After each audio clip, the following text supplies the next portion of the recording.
All right. Well, we're excited about what happened last week. Obviously, it was a big win for us against a good Oakland Raider team, a division rival on the road, and I thought our guys performed really well. And we know that there's a lot of work to still be done, but at the same time, I think that we're taking steps in the right direction.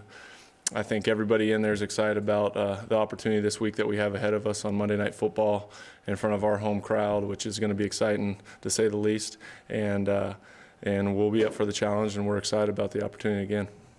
Matt, last time you faced these guys, obviously the game didn't end the way you would like. Did that at all help you? Like, where it's like, well, it couldn't get any worse than this. I mean, I guess going to kind of play free and easy a little bit, or is that at all accurate? I think what that game in general did for us was it gave us a little confidence as moving forward, because obviously the season didn't start the way that we wanted it to with those first two games. But as we move forward and as we got into that game and showed ourselves and proved to ourselves that we can compete with anybody, that I think that gave us the confidence, and that's why we've kind of played better in these last three games. Matt, your Monday night game with him here last year was such a huge game for so many reasons. Right. Is it? I mean, each game is a component into itself, but is it fair to say that game kind of set the tone, helped set the tone for you guys' season last year?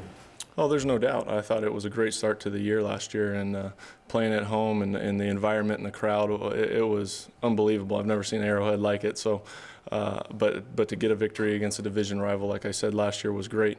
And now that we're into this year, I think every year is different. But at the same time, I'm sure the intensity, the energy in the stadium, everything like that is going to be very similar to what it was last year. So we're all excited about that. 8 games into the season, I mean, how much do you guys pay attention to the standings? I mean, you're playing for first place, but do you look at it as much now as say you would if you were playing for first place 5 weeks from now, or no? Not really. I mean, we really don't pay much attention to the standings right now. I think what we do is we take one game at a time. I mean, and that was the only way for us to get to where we are right now, is by not looking ahead, not looking at our record, but concentrating on the opponent that we have this week. And that's the same approach that we're taking this week. You know, this week it's a one-game season against the San Diego Chargers. Did you guys kind of have to figure out who you were again after losing, Jamal and Moe Yankee and Eric Berry? I mean, you thought you were one thing coming into the season, and now you guys are sitting at 3-3 playing for first place. Was that part of the reason why maybe you got off to the slow start? You kind of had to figure out who you are, since you weren't who you thought you were going to be, like Denny Green said? Right. I think you bring up a good point. I think that there's definitely some adjustments that need to be made, just from a personnel standpoint and maybe from a game plan standpoint. But I'm not one to make excuses. I don't think that's the only reason why we played the way that we did. But at the same time, I think the guys did a great job of showing some resiliency, overcoming some adversity, and getting this thing turned around, and getting it turned around quickly. So do you think you know who you are now? I mean, as a team?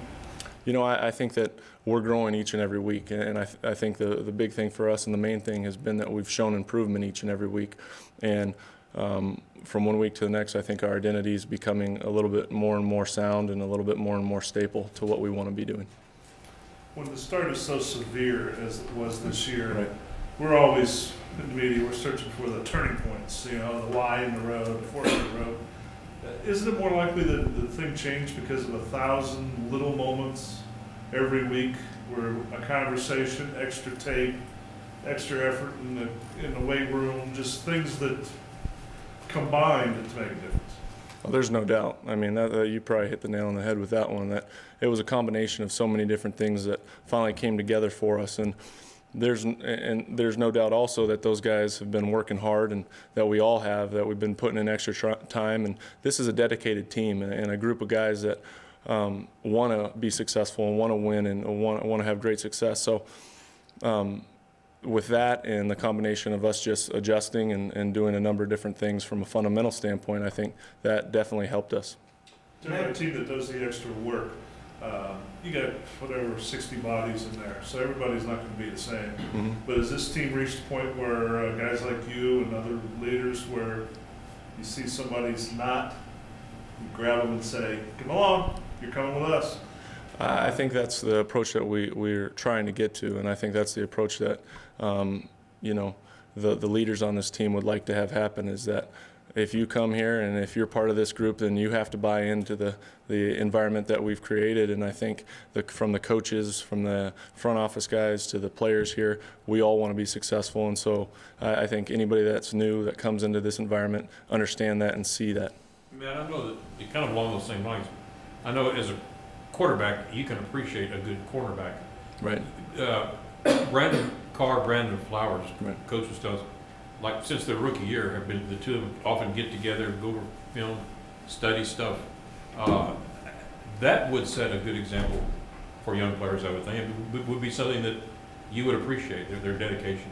Oh, absolutely. I see those guys. They're like brothers. I mean, they're connected at the hip. They do everything together, from working out to watching film. Even the night before games, you can see them in the room with a bunch of the defensive backs watching film, and it's great to see, and it's great to see for any young guy that's come in on this team. Matt, what are your thoughts on your running game, and in particular how Jackie Battle has helped? I'm excited about Jackie Battle. You know, he's done a tremendous job of stepping up, making the most of his opportunities that we've given him so far. He obviously has shown that he doesn't shy away from contact. He likes contact, you know, and he's done a tremendous has done a tremendous job of yards after contact, which means after that initial hit, continuing to push forward, always falling forward, getting those few extra yards. So, you know, I'm excited about Jackie Battle. Do you still view the offense as, run first, pass second, or has it kind of changed a little bit at least?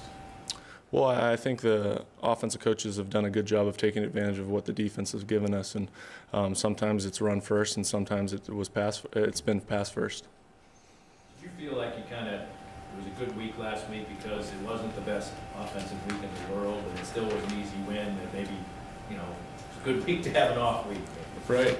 There's no doubt. I mean, it wasn't the best offensive performance, and as I said before, I think the great part about it is this team recognizes that we still have a long way to go, and we're still working hard and making improvements, and it was also a great performance by our defense last week to give us that little cushion and understand that we had the game in control, and so that might have changed our mindset a little bit offensively.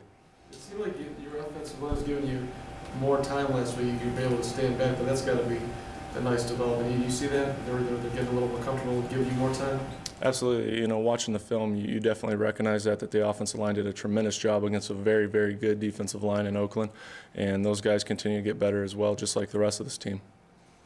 All the attention on the interceptions and what the offense did or didn't do, kind of lost in the whole thing was your blocking skills on Arenas' touchdown. Just tell us about your block out there.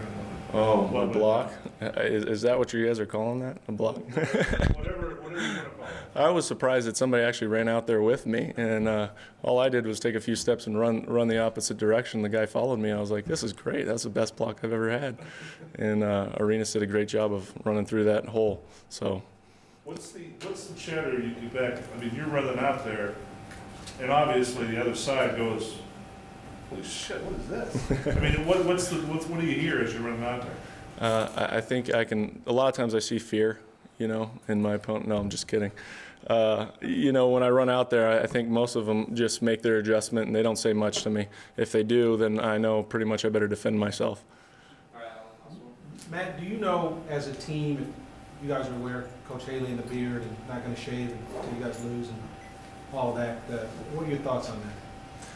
I think that we recognize that he has a beard going right now, but it's really not something that's discussed much. We know that a lot of the reason why that we've had more success recently is because of the adjustments that the coaching staff's made, that the players have made.